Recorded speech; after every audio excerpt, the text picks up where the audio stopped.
Next layer is network layer. The protocols associated with network layer are IPv4 and IPv6. So IPv4, it is used to identify the devices on a network using hierarchical addressing scheme, that is 32-bit address scheme. In IPv6, it uses the 128-bit address scheme. Next protocol, that is 6LoWPAN, that is IPv6 over low power wireless personal area network. This protocol is used for the devices with limited processing capacity. This protocol operates in 2.4 GHz frequency and the data rates are of 250 kbps. Next layer is a transport layer. This layer we have also discussed in OSI reference model. It provides the end-to-end message transfer capability independent of the underlying network. Also, it provides the functions such as error control, segmentation, flow control and congestion control. So what is meant by error control, flow control, congestion control, that we are going to see in next slides. Next, that is TCP, that is transmission control protocol. This protocol is a connection oriented.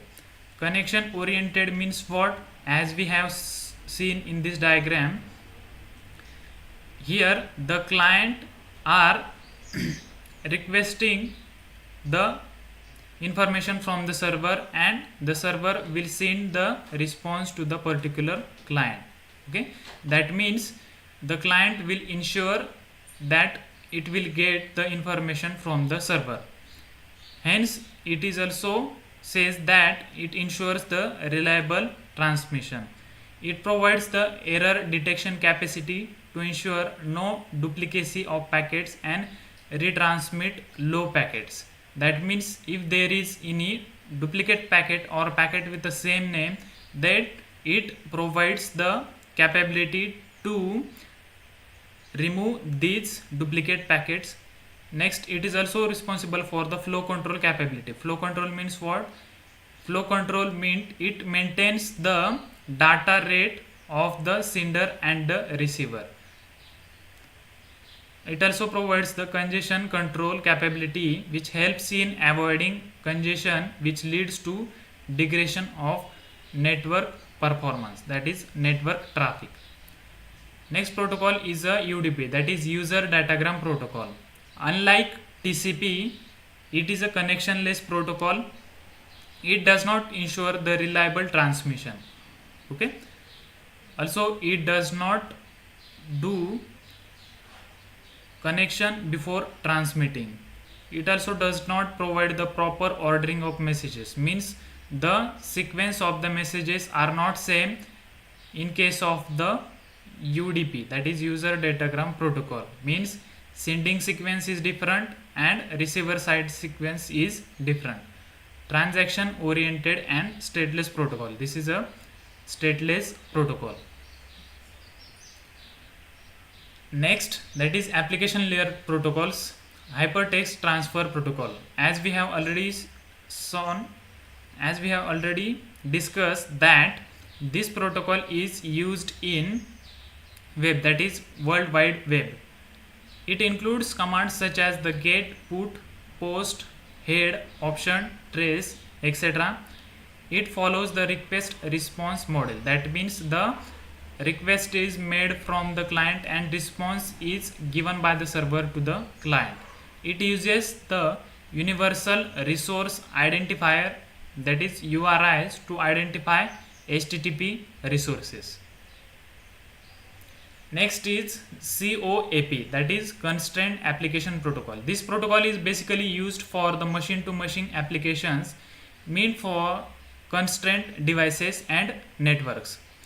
This is a web transfer protocol for IoT and uses the request response model.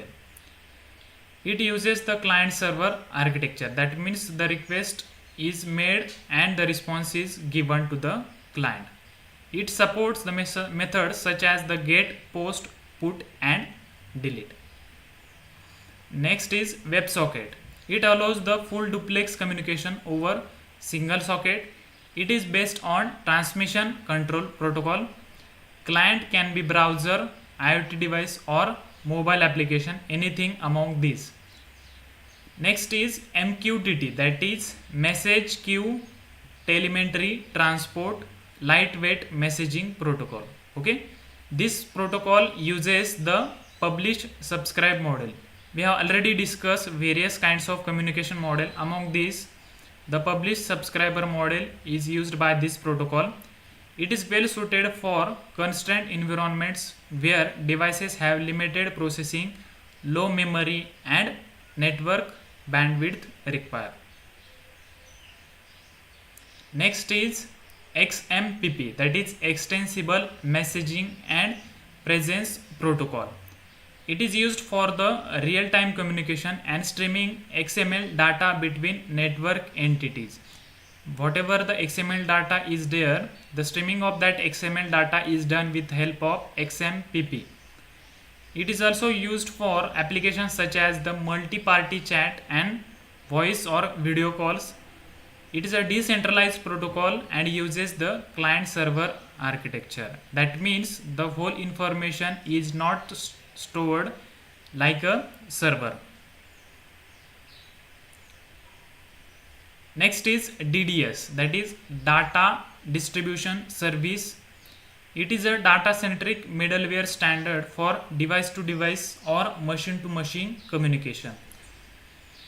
It uses the publish subscriber model where publisher create the topic to which subscriber can use. Okay. It provides the quality of service control and configurable reliability. Next one is AMQP, that is Advanced Messaging Queuing Protocol, used for business messaging. It supports both point-to-point and publisher-subscriber model routing and queuing. Here, broker receives the message from the publisher and route them over the connections to consumers through messaging queues. This means there are various consumers which are using the information which is received from the broker and where broker will get the information from the publisher. This is the distinguishable chart of various protocols. Here the architecture is also given, which architecture is used by that particular protocol, also with various application. Okay, in case of HTTP, it is used in World Wide Web. COAP, it is used in retrieving sensor data.